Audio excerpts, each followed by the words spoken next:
Episode 1. The day a boy slayed a giant and made a king his enemy.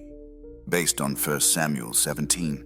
No one expected anything from David. Not his brothers, not the soldiers, not even himself. He was just a shepherd boy, carrying bread from Bethlehem to his older brothers at the front lines.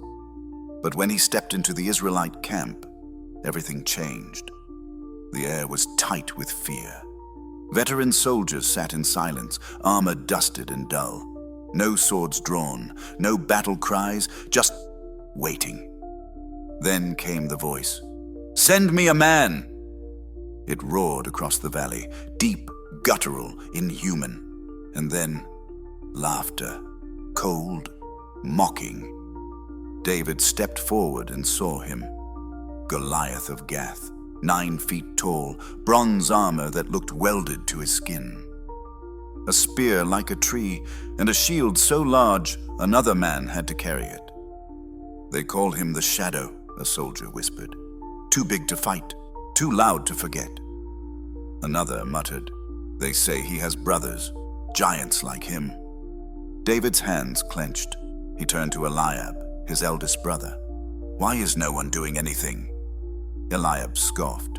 "Because we're not stupid. Go back to your sheep." But David wasn't listening. His eyes were fixed on the valley, his pulse steady. Something had taken root. Word of the boy reached Saul before noon. "You," the king said, blinking at the shepherd. "You're just a boy." David stood tall. "I fought lions. I fought bears. God saved me then. He'll save me now." Saul handed him his armor. David tried it. Too heavy, too slow. He handed it back. "I don't need this," he said quietly. "I trust God." He walked down the slope alone, and when he reached the stream, he paused.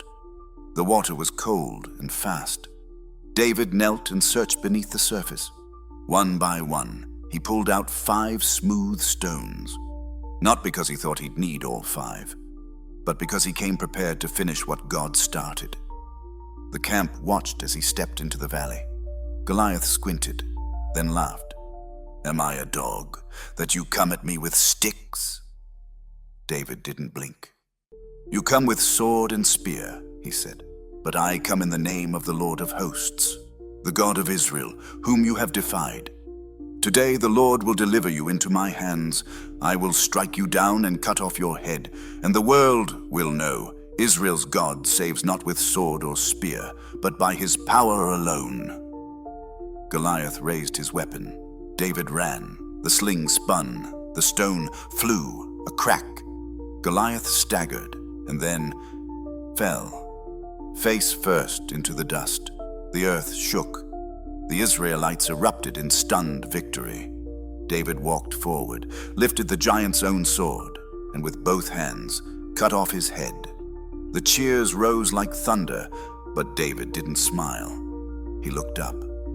Across the ridge, Saul stood watching, not cheering, not smiling, just staring, and in that silence, something shifted. A seed, a crack, a threat. David had slain a giant, but in Saul's heart, a darker enemy had just been born. The real battle was just beginning. What comes next will change everything. A king's jealousy, a nation divided, assassins, exile, a friendship torn apart by politics and blood. This is not the story you heard in Sunday school. This is the rise of David, raw, violent, and real.